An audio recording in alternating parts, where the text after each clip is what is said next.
Hello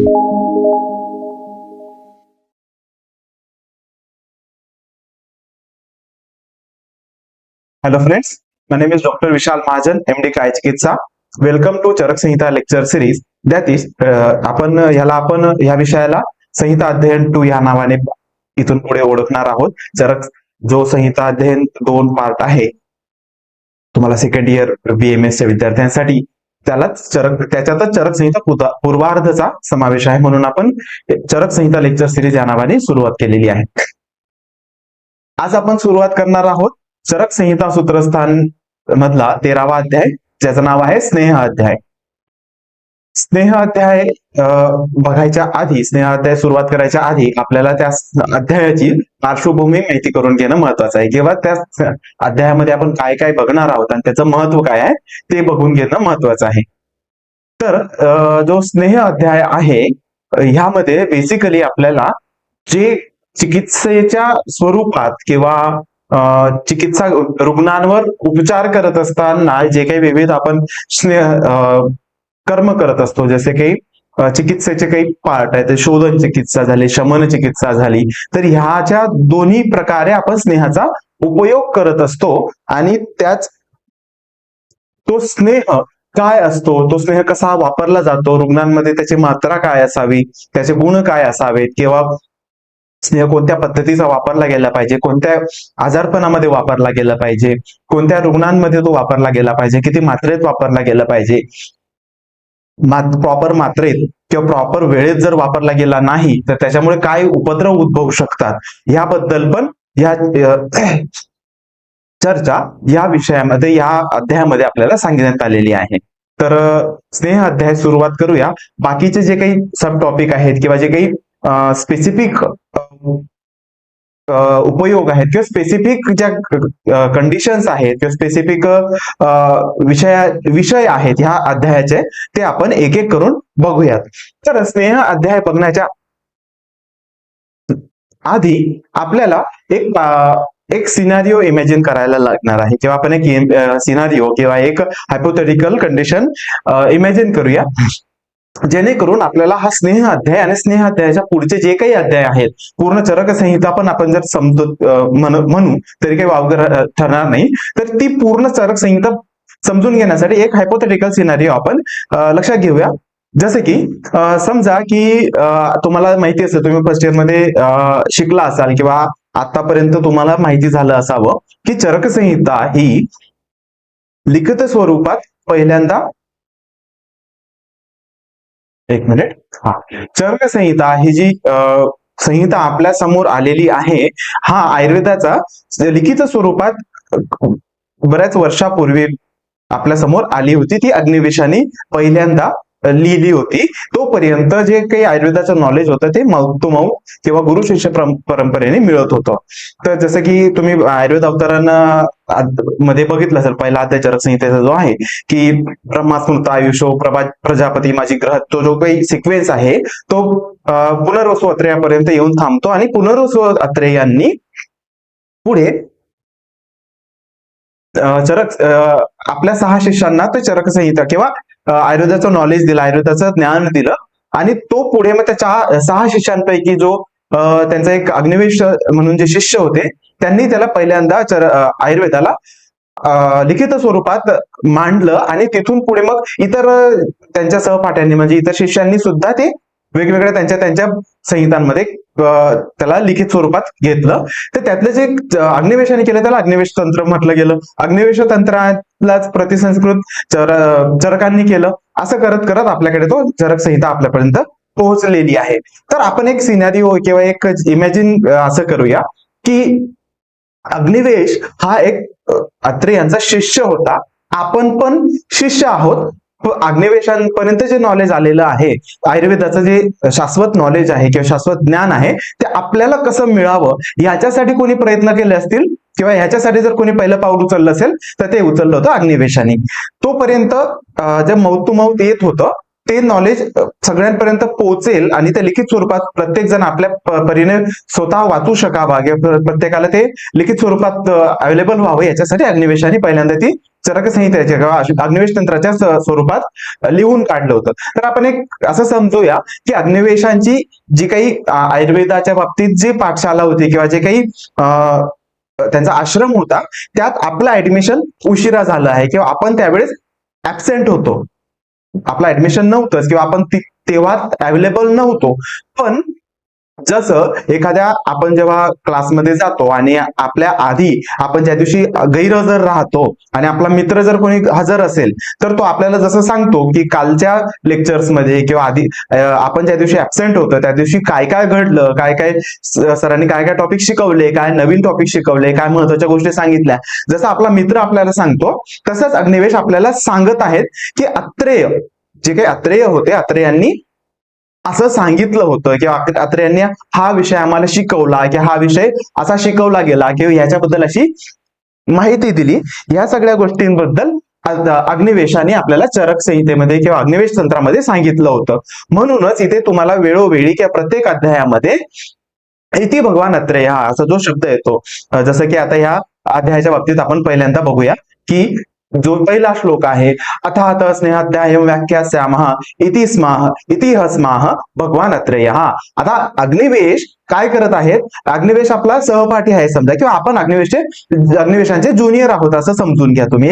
एक scenario आपण समजूया की अग्निवेश आपले सिनियर आहेत आणि त्यानंतर अत्रेय अवेलेबल नाही आहेत आपल्याकडे, पण अग्निवेशाने काय केलं की अत्रेयाने ज्या ज्या गोष्टी शिकवल्या त्यांना त्या आपल्याला मिळाव्या, त्यांच्या नंतरच्या पिढ्यांना ते मिळावं म्हणून त्यांनी लिखित स्वरूपात केलं आणि कशा स्वरूपात, संवाद स्वरूपात त्यांनी सांगितलेलं आहे, लिहिलेलं आहे. मग ज्या वेळेस आपण एखाद्या तिसऱ्या व्यक्ती बरोबर झालेल्या संवादाबद्दल किंवा त्याच्या कन्व्हर्सेशन बद्दल किंवा त्याच्याकडून मिळालेल्या माहितीबद्दल आपण आपल्या इतर सहपाठ्यांना किंवा इतर मित्रांना जसं सांगतो की कालच्या लेक्चरमध्ये सरांनी असं असं सांगितलं होतं किंवा सरांनी हा टॉपिक घेतला होता, त्याचप्रमाणे आपल्याला अग्निवेश सांगायचा प्रयत्न करायचा की आता आम्ही जेव्हा अत्रेयांकडे बसलो होतो, अत्रेयांकडनं ज्ञान ग्रहण करत होतो, त्यावेळेस अत्रेयाने स्नेह अध्याय नामक अध्यायाची आम्हाला व्याख्या केली किंवा अत्रेय असं म्हणाले की आता मी स्नेह अध्याय नामक अध्यायाची सुरुवात करत आहे. हे शिष्यानो, आता मी स्नेह अध्याय नामक अध्यायाची सुरुवात करत आहे. आतापर्यंत झालं की अग्निवेशाची काय भूमिका होती की अग्निवेशाची काय रोल आहे आता ह्याच्यात. तर ह्या श्लोक जर प्रत्येक अध्यायामध्ये हा असा जेव्हा श्लोक येईल तेव्हा आपण समजलं पाहिजे की अग्निवेश आपल्याला काहीतरी सांगत आहेत आपल्या कशा पद्धतीने की जेव्हा अत्रेय आणि त्यांचा संवाद होत होता, नॉलेज ट्रान्सफर होत होतं, त्यावेळेस ते काय काय सांगत होते. मग आता पुढे या अध्यायामध्ये इथे काही प्रश्न विचारलेले आहेत. तर ते कोणी विचारलेले आहेत, ते अग्निवेशाने आपल्या गुरूंना अत्रेयांना विचारलेले आहेत.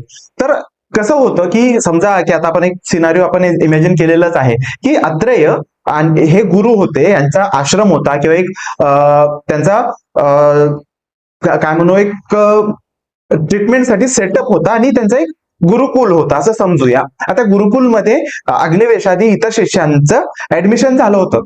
मग आता काय होतं की जेव्हा अत्रेयांनी जो काही त्यांचा ट्रीटमेंटसाठी किंवा रुग्णांना उपचार करण्यासाठीचा सेटअप आणि जो गुरुकुल होतं, त्यावेळेस जेव्हा शिष्य त्यांच्याकडे एनरोल व्हायचे की जे काही शिष्य त्यांच्याकडे शिकायला जायचे, तर त्या शिष्यांना बऱ्याच गोष्टी शिकायला मिळायच्या किंवा बघायला मिळायच्या.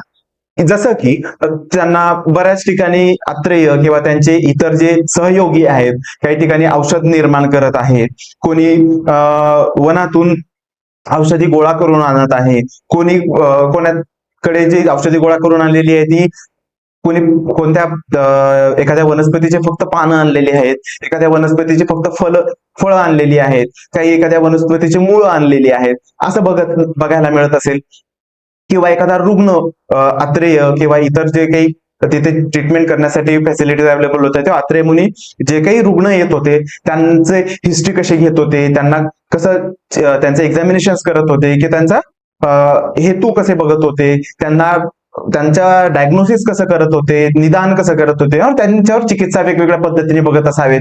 की समजा एखादा ज्वराचा पेशंट आला की एखाद्या ज्वराच्या पेशंटला लंघनच सांगितलं, एखाद्या पेशंटला लंघन करत असताना लंघन संपल्यानंतर त्याला तिक्त रसात्मक द्रव्यांचे क्वाथ त्यांना देण्यात आले, किंवा त्याला षडंग पानीयाचं सेवन करायला सांगितलेलं असावं, किंवा अशा बऱ्याच गोष्टी, जसं की ज्वराचे पेशंट असतील, रक्तपित्ताचे पेशंट असतील, कोणी पेशंट काहीतरी वेगळे लक्षणं घेऊन आला त्याची वेगळी ट्रीटमेंट, एखाद्या पेशंटला फक्त शमन औषधी दिली गेली, एखाद्या पेशंटला शोधन चिकित्सा दिली गेली. मग शोधन चिकित्सा देत असताना परत की एखाद्या समजा पेशंटला वमनाचा एखाद्याला चिकित्सेच्या स्वरूपात वमन द्यायचं असेल तर वमनाच्या पूर्व कंडिशन मध्ये त्यांना स्नेहन केलं गेलं, स्वेदन केलं गेलं, मग त्यानंतर स्नेहनाचे सम्यक लक्षणं दिसली का, स्वेदन प्रॉपर झाला का, सम्यक स्निग्ध आणि स्वेद लक्षणं दिसली का, मग त्या पेशंटला वमनासाठी घेतलं गेलं. वमनानंतर विरेचन संसर्जन क्रम पाळण्यात आला. मग नंतर त्याला आहार नॉर्मल घ्यायच्या आधी किती दिवस संसर्जन क्रम पाळला जाईल, ह्या सगळ्या गोष्टी शिष्य बघत होते, अग्निवेश आणि इतर शिष्य बघत होते. मग काय घडलं असावं किंवा काय घडत असावं की जेव्हा पण अशी कंडिशन बघितली तेव्हा हे लोक अत्रेयांना प्रश्न विचारत असावे की अत्रेयजी, आता समजा तुम्ही एखाद्या पेशंटला स्नेहन एक वमन कर्म एखाद्याला करत आहात, तर त्याच्या आधी आपण काहीतरी प्रक्रिया करत आहोत. म्हणजे वमन जरी एका स्पेसिफिक दिवशी करत असो, पण त्याच्या आधी जवळपास 8-10 दिवस किंवा 15 दिवस सुरुवातीपासून लक्षण काहीतरी उपक्रम सुरू होत होते, आणि त्यानंतरही जवळपास 8 ते 9-10 दिवस वेगवेगळे उपक्रम चालू होते. तर हे उपक्रम बघत असावेत किंवा वेगवेगळे औषधं बघत असावेत, वेगवेगळ्या कंडिशन बघत असावेत. मग त्या कंडिशन जेव्हा बघितल्या किंवा जेव्हा कंडिशन त्यांच्या समोर उभ्या राहिल्या आणि ते लक्षात ठेवून अग्निवेशांनी इतर शिष्यांनी वेळोवेळी आपल्या गुरूंना प्रश्न विचारले किंवा शंका विचारल्या. जसं की आपण एखादा टॉपिक समजला नाही किंवा एखादी नवीन आपण गोष्ट बघितली तर आपल्या गुरूंना आपण जशा प्रकारे प्रश्न विचारतो की सर हे असं कसं झालं असावं, किंवा ही घटना तुम्ही आम्हाला समजून सांगाल का, किंवा ही कंडिशन कशी घडली. तसंच अग्निवेश आपल्या गुरूंना यांना वेगवेगळे प्रश्न विचारून आपल्या शंकांचं समाधान करून घेत असत आणि नवीन गोष्टी जाणून घेत असत. मग हे ज्या गोष्टी ते जसे जाणून घेत होते तशाच पद्धतीने त्याच सिक्वेन्सने किंवा त्या वेगवेगळ्या पद्धतीने त्यांनी एक सिक्वेन्स वाईज क्रमपद्धतीने एक अध्यायाची सुरुवात केली. जसे की त्यांचा जसा हे झालं, ऍडमिशन झालं किंवा जे पहिल्यांदा जेव्हा गेले तर त्यांना आयुर्वेदाचं अवतरण कसं झालं, आयुर्वेद कसा आला, आयुर्वेद कशा शाश्वत आहे याच्याबद्दल माहिती दिली गेली. मग नंतर वनस्पतींची ओळख केली गेली, वनस्पतींचे वेगवेगळे उपयोगांची ओळख करून देण्यात आली. मग नंतर स्वस्थ वृत्ताचं पालन कसं करावं, स्वस्थ वृत्त काय असतं ह्याच्याबद्दल पालन केले, दिनचर्या, ऋतुचर्या, परत मग हे असं करत जे काही बिहेवियरल गोष्टी आहेत त्यांच्या बाबतीत माहिती दिली, या सगळ्या माहिती दिली गेल्या. आणि मग नंतर हळूहळू जसं यांचं नॉलेज वाढत झालं, यांना नवीन गोष्टींबद्दल इच्छा उत्पन्न व्हायला लागल्या किंवा नवीन नॉलेज घेण्यासाठी ते उत्सुक व्हायला लागले. मग ते एक प्रश्न एक शंका विचारायला लागले अग्निवेशजी आणि इतर शिष्य अत्रेयांना. मग ते जसे विचारले गेले एक अध्यायाच्या स्वरूपात सिक्वेन्स लावून मग त्यांनी एक आपल्याला लिखित स्वरूपात चरक संहिता अवेलेबल करून दिलेली आहे.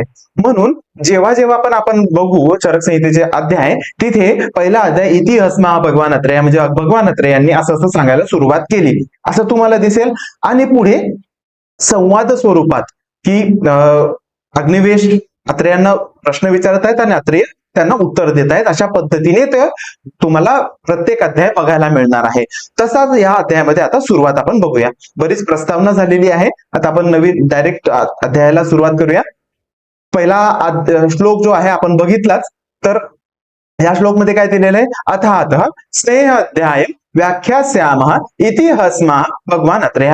कधीही चरक संहितेत पहिला जो श्लोक आहे त्या श्लोक मध्ये तुम्हाला अध्यायाचं नाव सांगितलं जाईल आणि बाकी इतर गोष्टी ज्या काही जसं काही आहे हे जे बऱ्याच गोष्टी आहेत या कॉमन तुम्हाला बघायला मिळतील.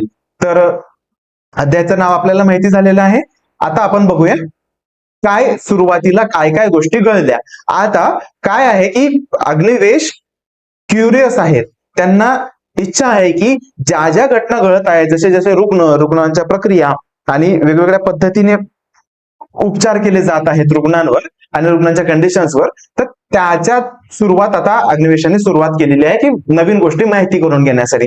त्यातला पहिला जो अध्याय आहे, पहिली जी गोष्ट आहे ती होती की स्नेहकर्म किंवा स्नेह म्हणजे काय असावं, किंवा अत्रेयांना त्याने विचारलं की स्नेह काय आहे आणि त्याच्याबद्दलचे क्वेश्चन्स विचारले. आता इथे जे प्रश्न आहेत ते एकदम प्रिसाईज आहेत, म्हणजे असा एक प्रश्न की त्याचं प्रिसाईज प्रश्न आहे, प्रिसाईज त्याचे उत्तर आहेत. एक हे आहे, एक फ्रेज आहे की great answers come with great questions. म्हणजे तुम्हाला जर एखादा उत्तर हवं असेल, एखाद्या गोष्टीचं समाधान हवं असेल, एखाद्या शंकेचं समाधान हवं असेल, तर तुम्हाला त्या संख्येसाठी एक प्रिसाइज क्वेश्चन विचारला गेला पाहिजे की ग्रेट क्वेश्चन जर तुम्ही विचारला तरच तुम्हाला त्याचं प्रॉपरली उत्तर मिळू शकतं.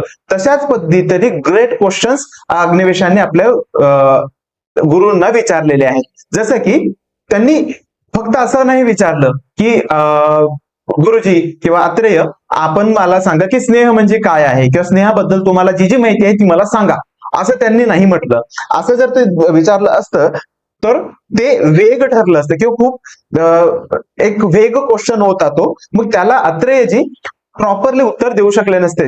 त्यांना जरी सगळ्या गोष्टींचं नॉलेज आहे पण शिष्याला काय अपेक्षित आहे हे त्यांना कधी कळू शकलं नसतं आणि त्यांनी प्रॉपर शिष्याच्या समाधानासाठी किंवा शिष्याच्या नॉलेजच्या लेवलच्या नुसार त्यांनी उत्तर देऊ शकले नसते. म्हणून शिष्याने त्यांना प्रिसाइज क्वेश्चन विचारलेले.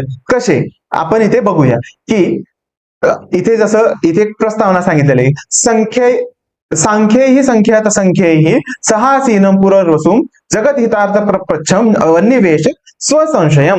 वन्निवेश हा याचा अग्निवेशांचा एक पर्याय आहे. वन्निवेश हा अग्निवेशालाच, अग्नि म्हणजेच वन्नी, तर अग्निवेशला वन्निवेश असा शब्द वापरलेला.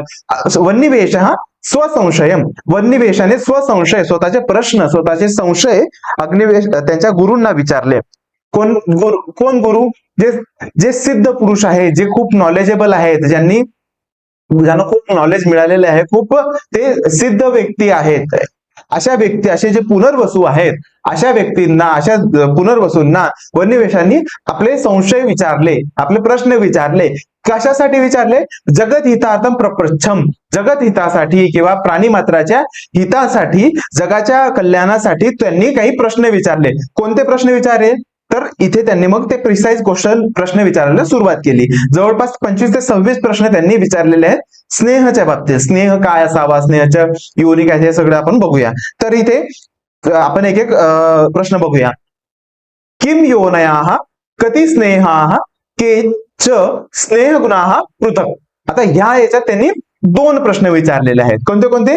किम योनयाः, आता स्नेहचे, किम योनयाः कति स्नेहाः. अभि काय इथं काय काय विचारलंय त्यांनी की गुरुजी, अत्रेयजी मला सांगा किंवा आम्हाला सांगा की किम योनयाः, स्नेह जो आपण वापरत आहोत, आम्ही बघत आहोत की वेगवेगळ्या ठिकाणी चिकित्सा केली जात आहे, वेगवेगळ्या रुग्णांना तुम्ही कोणाला स्नेहपान देत आहात, कोणाला काही त्याचे वेगवेगळे परम्युटेशन कॉम्बिनेशन देत आहात, वेगवेगळ्या पद्धतीने देत आहात.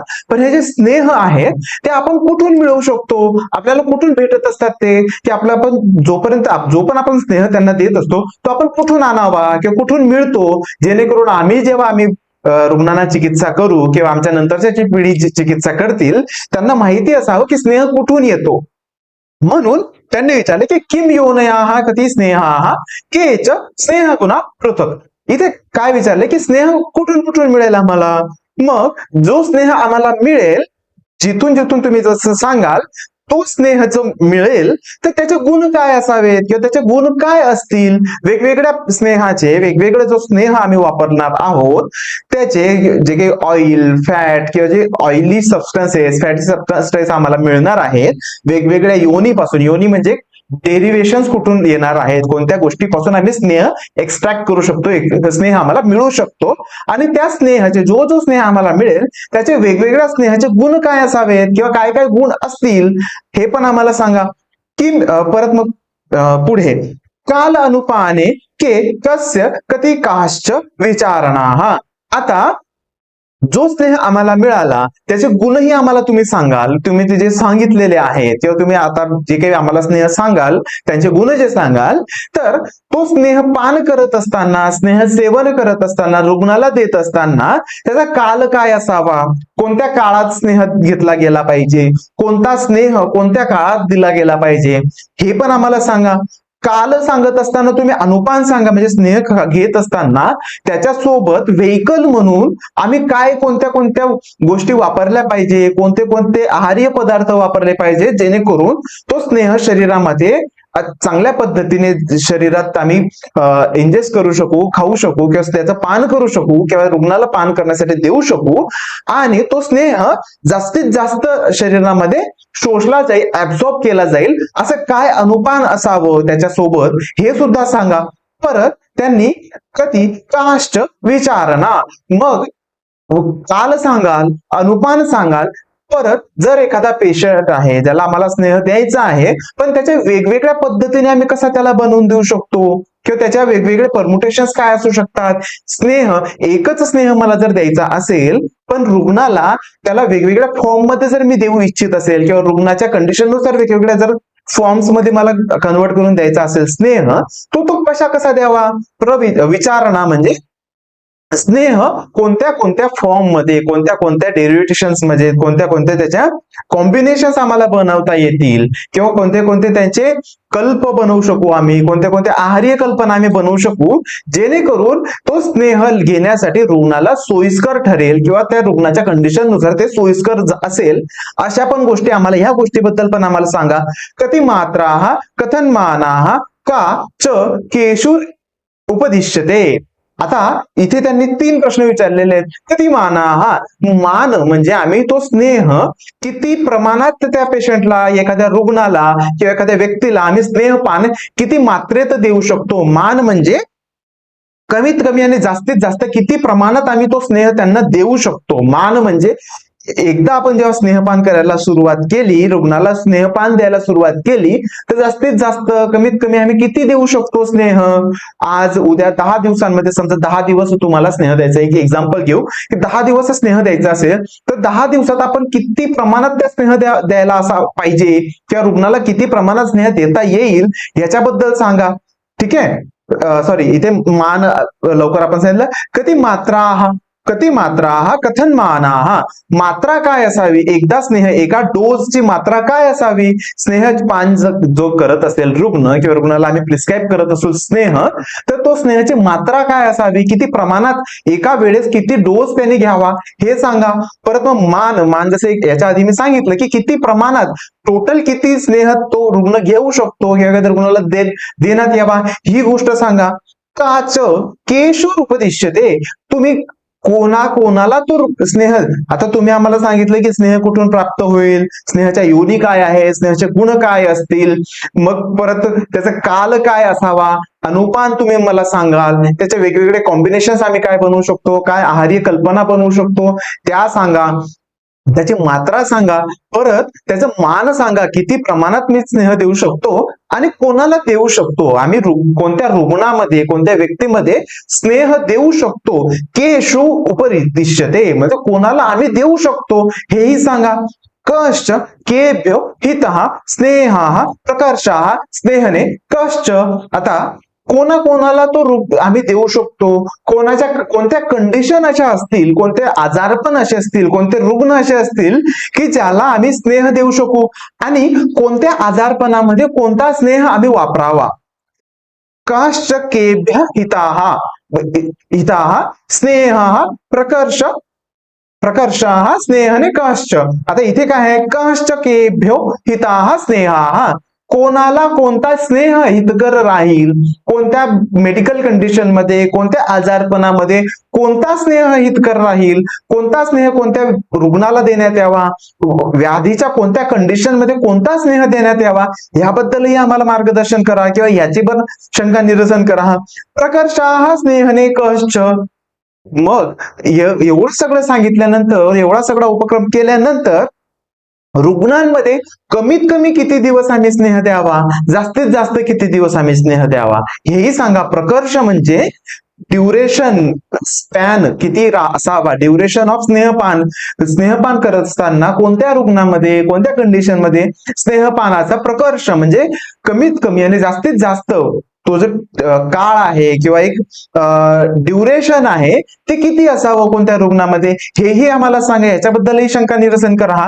स्नेह्या के न च स्निग्ध अस्निग्ध अतिस्निग्ध अस्निग्ध लक्षणम, हेही सांगा की स्नेह्या के म्हणजे स्नेह कोण आहे, स्नेहन करण्यायोग्य रुग्ण कोण कोण आहेत हेही सांगा. कोणत्या व्याधी कंडिशन आहेत, कोणत्या व्याधीच्या अवस्था आहेत की ज्याच्यात आम्ही स्नेहन देऊ शकतो हे सांगा.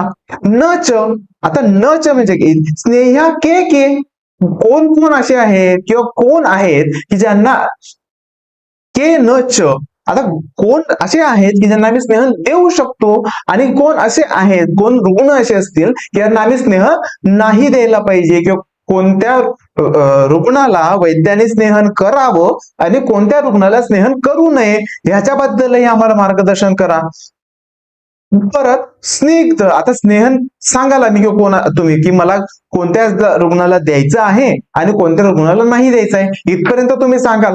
परत मग जर आम्ही स्नेहन दिलंच एखाद्या रुग्णाला तुमच्या सांगण्यानुसार तुमच्या मार्गदर्शनानुसार सगळ्या वरच्या जे काही क्वेश्चन्स आहेत त्याच्यानुसार आम्ही स्नेहाचं डिरिव्हेशन केलं, त्याची विचारणा बनवली, त्याचे गुण जाणून घेतले, त्याची विचारणा बनवली, मान ठरवलं, प्रकर्ष ठरवला, मात्रा ठरवली, रुग्णाचे मग रुग्णाची कंडिशनही आम्हाला माहिती झाली किंवा अशा अवस्थेमध्ये दिलं गेलं पाहिजे. पण स्नेहन करणे योग्य अयोग्य हेही आम्हाला सांगा. आता स्नेह करणे योग्य अयोग्य आम्हाला सांगितलेच, तर मग जेव्हा आम्ही स्नेह देऊ तर तिथे स्नेहन झालं आहे की नाही याचे पण आम्हाला लक्षण सांगा की स्निग्ध लक्षण काय आहेत, प्रॉपर स्निग्ध झालं का नाही, स्नेहन प्रॉपर वर्क केलं का नाही, म्हणजे स्निग्ध झालेला आहे की नाही रुग्ण हे सांगा. याची लक्षणं काय, आम्हाला कसं कळेल की रुग्ण स्निग्ध झालेला आहे, सम्यक स्निग्ध झालेला आहे. स्निग्ध अस्निग्ध, हा अस्निग्धाची लक्षणं आम्हाला सांगा की स्निग्ध झाला आहे तर काय लक्षणं दिसतील, अस्निग्ध असेल तर काय लक्षणं दिसतील, अतिस्निग्ध लक्षणम, अतिस्निग्ध झाला असेल तर काय असेल अशी लक्षणं आम्हाला सांगा. स्निग्ध अस्निग्ध अतिस्निग्ध लक्षणम ही आम्हाला सांगा. यांनी आता इथपर्यंत आपण एवढे क्वेश्चन माहिती घेतलेले आहेत. जसे की स्नेह योनी सांगा, स्नेह योनी काय आहेत, स्नेहाचे वेगवेगळ्या स्नेहानुसार त्याचे लक्षणं काय आहेत, त्याचे गुण काय असतील, मग त्याचे काल काय असेल, अनुपान काय असेल, त्याचे विचारणा काय असतील, विचारणा म्हणजे त्याचे वेगवेगळे आहार्य, त्याचे आपण सेवन करू शकू आहार्य किंवा त्याचे वेगवेगळ्या पद्धतीने शरीरात ऍडमिनिस्टर करण्यासाठी काय काय कल्पना आम्ही करू शकतो ह्याच्या बाबतीत मार्गदर्शन करा म्हटलेलं आहे. मात्रा काय राहील, मान काय राहील, कोणाला दिला पाहिजे, परत कोणत्या कंडिशन मध्ये दिला पाहिजे, किती दिवस दिला पाहिजे, कोण स्नेहन योग्य आहे, कोण स्नेहन अयोग्य आहे ह्याच्याबद्दल प्रश्न विचारलेला आहे. नंतर स्नेहन दिल्यानंतर स्निग्ध, अस्निग्ध आणि अतिस्निग्धाची लक्षणं काय असावीत याबद्दल प्रश्न विचारलेले आहेत किंवा अशा शंका अग्निवेशाने पुनर्वसू अत्रे यांना विचारलेले आहेत. परत पुढे काय आहे, किम पानात प्रथमम पीते जीर्णे किंश्च हिताहितम. आता स्नेहपान केल्यानंतर आम्ही एखाद्या रुग्णाला जेव्हा स्नेहपान देऊ तर स्नेहपान करायच्या आधी काय आम्ही उपक्रम केले पाहिजे. स्नेहपान जर आम्ही रुग्णाला देत असू तर रुग्णाला आम्ही स्नेहपान करायच्या आधी काय नियम सांगितले पाहिजेत की हे कर रे बाबा किंवा हे नको करूस बाबा, हे काय असावं पाहिजे. स्नेहपान करायच्या आधी असे काही नियम आहेत का की जे स्नेहपान करण्याच्या आधी पाळलेच पाहिजेत, तर ह्याच्याबद्दल माहिती घ्या. परत स्नेहपान केल्यानंतर काय काय नियम पाळले पाहिजे, स्नेहपान घेतलं, स्नेहाचं सेवन केलं गेलं त्यानंतर काय काय आपण नियम पाळले पाहिजेत किंवा काय आपण डू अँड डोंट्स म्हणू की स्नेहपान घेण्याच्या आधीचे डू अँड डोंट्स काय आहेत आणि स्नेहपान घेतल्यानंतरचे डू अँड डोंट्स काय आहेत याच्याबद्दल आम्हाला माहिती सांगा. आणि ते कोणाकोणाला हितकर राहील, कोणाकोणाला स्नेहपान करण्याचे हितकर, स्नेहपान करणं कोणाकोणाला हितकर आहे हेही गोष्टी आम्हाला सांगा किंवा स्नेहपान केल्यानंतर अशा हितकर गोष्टी सांगा की स्नेहाचे पान करायच्या आधी माहिती पाहिजे आम्हाला आणि स्नेहपान केल्याच्या नंतर अशा कोणत्या हितकर गोष्टी आहेत त्याच्याबद्दल माहिती आम्हाला सांगा. मग स्नेहपान करत असताना आता बऱ्याच वेळा त्यांना दिसत असावं की स्नेहपान जेव्हा दिलं गेलं तर एखाद्या रुग्णाला कमी मात्रेत प्रॉपर सम्यक स्निग्ध लक्षणं दिसतात, एखाद्या रुग्णाला जास्त स्नेह द्यायला लागतो तर सम्यक स्निग्ध लक्षणं दिसतात, एखाद्या रुग्णाला कमी मात्रेत स्नेह दिला गेला तरी तो स्निग्ध होत नाही आणि त्याला काही उपद्रव लक्षात येतात किंवा काही वेगळी लक्षणं दिसतात. तर त्यावेळेस गुरु वेगवेगळे चिकित्सा करत असावेत किंवा वेगवेगळे उपक्रम करत असावेत. तर त्याच्याबद्दल इथे प्रश्न विचारलेले आहेत. के मृदू क्रूर कोष्टा कहा व्यापता सिद्धयश्च कहा. आता इथे काय आहे की जेव्हा स्नेहपान दिला जातो तर कोणत्या रुग्णाला कमी मात्रेत स्नेह दिल्याने सम्यक स्निग्ध लक्षणं दिसतात, कोणत्या रुग्णाला तेवढ्याच मात्रेत सम्यक स्निग्ध लक्षणं दिसत नाहीत किंवा कोणत्या रुग्णाला जास्त मात्रेत स्नेह देऊन सुद्धा सम्यक स्निग्ध लक्षणं दिसत नाहीत. तर मग त्यावेळेस त्यांना माहिती होत असेल किंवा गुरुजी म्हणत असतील की अरे याचा क्रूर कोष्ठ आहे, याचा मृदू कोष्ठ आहे म्हणून याला एवढं स्नेहाची मात्रा लागत आहे, त्याचा मृदू कोष्ठ आहे म्हणून याला एवढी मात्रा लागत आहे, अशा गोष्टी घडत असेल. मग त्यावेळेस त्यांनी विचारलं की गुरुजी मग हे क्रूर कोष्ठ आणि मृदू कोष्ठ काय कंडिशन आहे, ही काय भानगड आहे की क्रूर कोष्ठ मृदू कोष्ठ या गोष्टी काय आहेत, याची पण लक्षणं आम्हाला सांगे की क्रूर कोष्ठ व्यक्ती कोण असतात, मृदू कोष्ठ व्यक्ती कोण असतात, ह्याच्याबद्दल पण आमची शंका दूर करा.